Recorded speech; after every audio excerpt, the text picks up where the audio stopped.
السلام علیکم رحمۃ اللہ وبرکاتہ۔ آج پھر ایک نئے موضوع کے ساتھ آپ لوگوں کے سامنے حاضر ہوں۔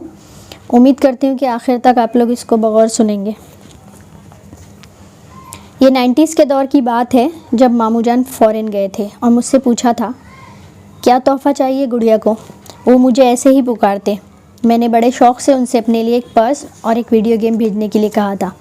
انہوں نے وعدہ کر لیا کہ جیسے ہی سیلری ملے گی وہ اپنی گڑیا کے لیے دونوں گفٹ خرید لیں گے۔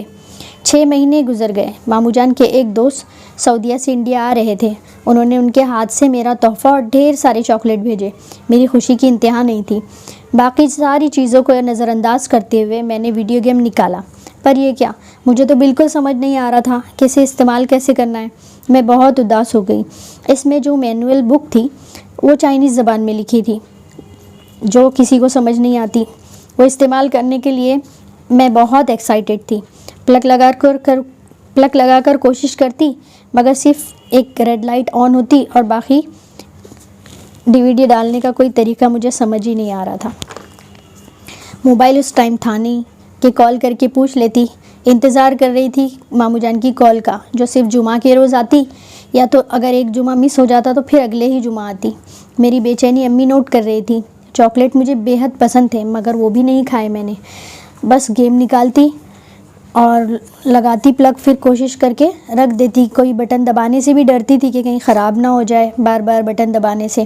ایک دن امی نے میرا ہاتھ تھام کر اپنے پاس بٹھا لیا۔ کیا بات ہے، بہت پریشان ہو؟ ہاں نا امی، ماموں جان کال ہی نہیں کر رہے، میں کیا کروں، مجھے گیم کھیلنا ہے۔ امی نے ہنس کر کہا، ارے صبر کر لو نا میری جان، آ جائے گا اس کا فون، پھر پوچھ لینا اس سے۔ پھر امی نے کہا، اچھا ایک بات تو بتاؤ، یہ ایک معمولی سا گیم چلانے کے لیے تم اتنا ڈر رہی ہو کہ کہیں خراب نہ ہو جائے؟ صحیح معلومات نہیں ہے، اگر غلط بٹن دبا دو گی تو خراب ہو جائے گا، ہے نا؟ اسی طرح اور لوگ ہیں جو الیکٹرانک سامان لاتے ہیں تو جو مینول بک ہوتی ہے اس میں بتائے ہوئے طریقے کے مطابق استعمال کرتے ہیں اور غلط بٹن دبانے سے، کچھ بھی کرنے سے ڈرتے ہیں کہ کہیں وہ مشین خراب نہ ہو جائے۔ بالکل اسی طرح اس گیم کی طرح جو اللہ تعالیٰ نے ایک خوبصورت زندگی تمہیں تحفہ دی ہے نا، اس کے لیے بھی ایک طریقہ مینول بک۔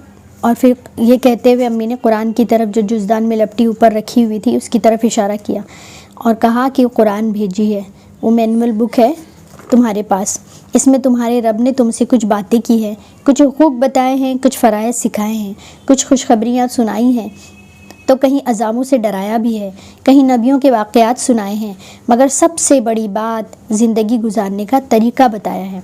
وہ ہے تو عربی زبان میں مگر میں نے تمہیں عربی بھی پڑھا دی ہے اور اردو بھی تمہیں پڑھنا آتی ہے اور اس کا ترجمہ اردو میں تمہارے پاس موجود ہے۔ یاد رکھو، اپنی زندگی کو چلانے اور جنت تک لے جانے کے لیے قرآن یعنی اس مینول بک کو سمجھ کر پڑھنا بے حد ضروری ہے۔ اگر ایک غلط عمل آپ کو جہنم سے قریب کر دے گا اور ایک غلط عمل آپ کو جہنم سے قریب کر دے گا اور صحیح طریقے سے جو قرآن میں لکھا ہے اپنی زندگی کو چلاؤ گی تو دنیا میں بھی کامیاب ہوگی اور آخرت میں جنت تمہاری منتظر ہوگی۔ پھر گیم کے ساتھ ملی مینول بک کی طرف اشارہ کرتے ہوئے کہا، اس کتاب کو 1000 بار بھی دیکھو گی نا میری جان، کوئی فائدہ نہیں، مگر قرآن کو تو دیکھنا بھی ثواب ہے، پڑھنا بھی ثواب ہے اور عمل کرنا وہ تو ہمیشہ ہمیشہ کے لیے جنت میں پہنچا دے گا۔ ہمیشہ لفظ پر غور کرو بیٹا، مذاق میں نہ لو اس کو، کبھی آنکھیں بند کر کے سوچو، قیامت قائم ہو جانے، جنت اور جہنم کا فیصلہ ہو جانے کے بعد کسی کو موت نہیں آئے گی، اور یہ 100% سچ ہے۔ آنکھیں بند کر لو ذرا، امی نے کہا، اور ہاں اب سوچو، اس ہمیشہ ہمیشہ کو تصور تو کرو، اگر جنت مل گئی تو پھر تو مزے ہی مزے، اور اگر جہنم نصیب ہو گئی۔ میں نے سچ مچ اپنی آنکھیں بند کر لی تھی اور امی کے یہ جملے کو سنتے ہی جب یہ سنا کہ جنت مل گئی تو مجھے بڑی خوشی محسوس ہوئی اور جہنم کا ذکر سن کر میرا بدن کانپ کر رہ گیا۔ پھر میں نے اپنی آنکھیں کھولی، امی کے ہاتھوں کو تھام کر وعدہ کیا کہ آپ کی بتائی بات پر ضرور عمل کروں گی، اپنی زندگی کو صحیح معلومات قرآن اور حدیث سے پڑھ کر چلاؤں گی، کوشش کروں گی زندگی کا کوئی ایک بھی بٹن غلط نہ دب جائے اور زندگی کی گاڑی جہنم کے راستے پر چلنے لگے۔ امی نے میرا ماتھا چوما اور شاباشی دیتی ہوئی اٹھ گئی۔ امی تو جا چکی تھی مگر میرے دماغ میں ان کا ایک ہی جملہ گونج رہا تھا، زندگی رب نے دی ہے تو اسے صحیح طرح سے گزارنے کا طریقہ بھی تو وہی بتائے گا۔ یہ تو بالکل سمجھ میں آنے والی آسان سی بات تھی، پر مجھے اتنے سال لگ گئے، مگر اس طرح پہلے امی نے مجھے سمجھایا بھی تو نہیں تھا۔ شاید میرا ذہن پہلے یہ باتیں اس طرح نہ سمجھتا جیسے کہ اب سمجھ رہا تھا۔ میرا ذہن سوچوں کی حدیں پار کر رہا تھا کہ سچ ہے، سب سے قیمتی چیز کو ہی ہم بغیر مینول پڑھے اوٹ پٹانگ طریقے سے گزار دیتے ہیں۔ کبھی کسی کو دنیا میں کامیاب دیکھتے ہیں تو اس کی طرح جینے کی کوشش کرتے ہیں کہ شاید ہم بھی کامیاب ہو جائیں۔ کبھی کسی ہیرو کو آئیڈیل بنا لیتے ہیں اسی طریقے پر چل کر، مگر یہ کیسے ممکن ہے کہ نصیب تو اس کا اور ہمارا ایک سا نہیں لکھا؟ میں حیران تھی اپنی ہی سوچوں پر، ایک ایک بات خود ہی سمجھ آ رہی تھی۔ میرے رونگٹے کھڑے ہو گئے تھے اپنے اس خیال سے کہ میں نے اپنی زندگی کے اتنے قیمتی سال بغیر جانے ہی گزار دیے۔ پھر قرآن جو ترجمے سے پڑھنا میں نے شروع کیا اور زندگی کا گیم مجھے اتنا مزہ دے گیا کہ پھر میں اپنا ویڈیو گیم بھول ہی گئی۔ میں نے زندگی کے ہر حصے کو قرآن و حدیث سے جوڑ لیا اور بالکل صحیح بٹن دبانے کی کوشش کرنے لگی۔ زندگی بالکل مطمئن سی ہو گئی۔ وہ جو ایک پیاس تھی نا روح کی، وہ بجھنے لگی تھی۔ زبردست ٹھہراؤ آ گیا تھا میری زندگی میں۔ نہ کسی چیز کے مل جانے پر بے انتہا خوشی ہوتی، نہ کسی کے کھو جانے پر بے حد دکھ۔ میں نے جانا خوشی اور غم سے بھی تو آزمایا ہی جاتا ہے۔ کائنات کے رازوں کو جاننے میں بہت حد تک مدد ملی۔ میرا ایمان میرے رب پر مضبوط ہوتا جا رہا تھا۔ یہ بھی جانا تھا دنیا کے لوگ کتنے بھی فتوے دے دیں انسانیت پر، اسلام سے بہتر انسانیت والا کوئی مذہب ہو ہی نہیں سکتا۔